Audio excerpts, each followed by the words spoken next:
I just wanted to tell you real quick about Princess Peach Showtime.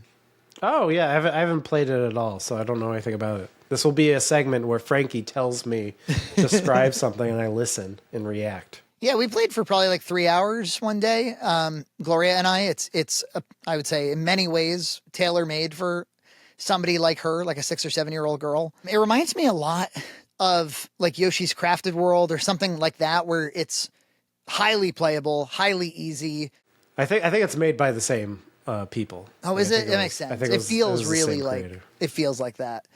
It feels like it's 2D, but you can kind of, it's obvious what you can and can't interact with in the background and on the sides. They're very good at indicating what you can interact with.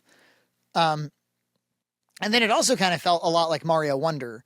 Like I wonder if there was kind of like a creative alignment at Nintendo around this time, where you walk through kind of a generic level, and then you happen upon something that is a big gimmick. It's a big dopamine release for the player. And then that gets you to the end of the level, and then you're done. So in Mario Wonder, it was when you get the Wonder Seed and the whole level changes to something, very unique and stylized. And in this, it's when Peach gets her costume for that level. So I see. If it's Sword Fighter Peach, or if it's the Baker Peach, or if it's Mermaid Peach, or one of them, it's like Sneaky Thief Peach, where you have to like avoid lasers and be stealthy. There's one that's like Detective Peach. It's adorable. EJ, you walk. It's actually great.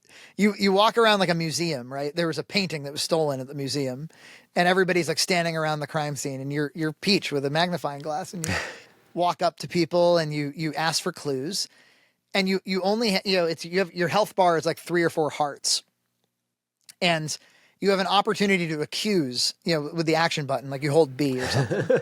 You can accuse somebody of being the one to steal the painting, and it will do like a little animation where it's like da na na na na na na na, and Peach goes aha.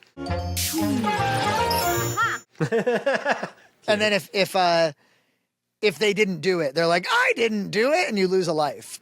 I see. And so you have to put together the clues. You're like, oh yeah, the footprints go up to the to the statue, and the statue said whatever. It's cute. It's very very cute. And the bosses are, the whole thing is very easy. It's really made for very small kids, but I didn't think it was so easy that it wouldn't be fun to like take a quick whirl with if you were of age. I do think it's like $60, which is kind of crazy. Yeah, so it's developed by Good Feel, who also did Yoshi's Crafted World, Kirby's Epic Yarn, and Yoshi's Woolly World. So all those. Yoshi's Woolly World and Yoshi's Crafted World are great games. I think I stand by them.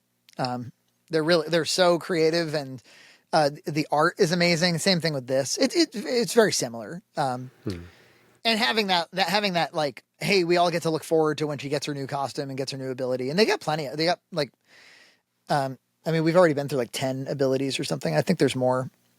And they, it's very different gameplay styles each time generally.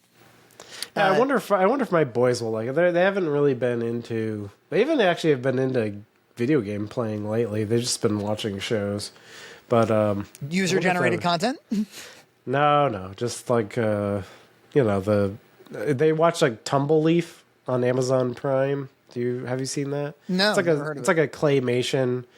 Speaking of Woolly World and Crafted World, it's like a claymation stop motion show. It's pretty cute. It's like the character, like a fox and characters figuring stuff out. It's kind of one of those shows. It's not like Bluey. Bluey's like a whole different ball game. In like 2 weeks, they're coming out with their 25-minute episode. Oh yeah, the special. Yeah, I'm excited about that. This is the best day of all my life. Aunt Chili, I need the toilet. Oh, sucks. Gloria is like living to see that thing. She's like, when is it? I don't want to do anything but watch that episode. It's something about how Bandit's brother and someone else are getting, and like the kid's godmother, I want to say, are getting married. And it turns out that like they've been portrayed as a couple in the show before, but the show didn't make it clear that they weren't married, because the show doesn't really give you a lot of insight about like the background of characters and stuff. They're just telling the story through the kids' eyes for the most part.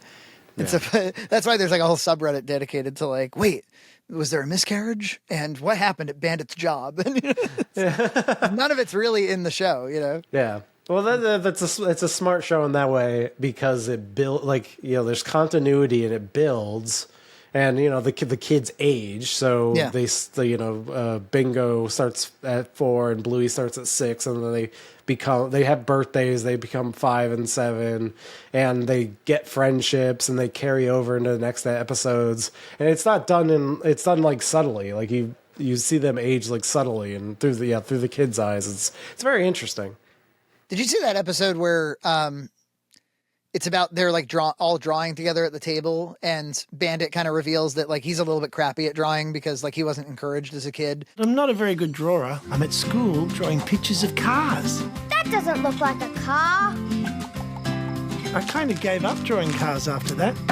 Gave up drawing altogether, really. Chili reveals that like she had some aptitude, but her mother really was the one that like pushed her, and that's why she got quite good. I loved drawing horses, but I could never get them to look right. Keep practicing. You'll get better. Just don't ever give up, Chili. And like she ends up drawing a horse, and then like very subtly in the episode, like you come to realize that the horse represents her mom and that encouragement. Thank you.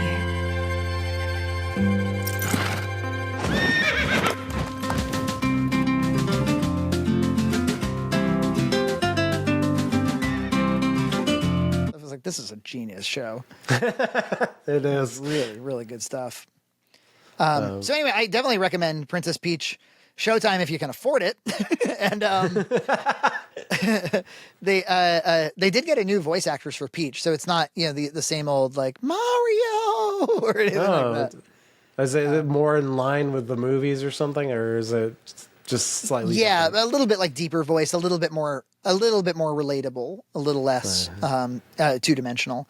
My daughter actually said, she goes, it can really show who Princess Peach is. I thought that was like a really like interesting insight.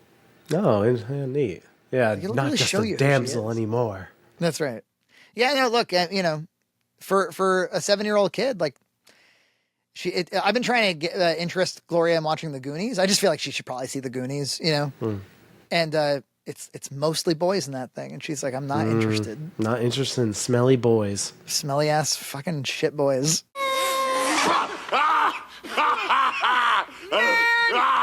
You smell like fizzet! Subscribe to Red Cow Entertainment on Patreon for full episodes every other week.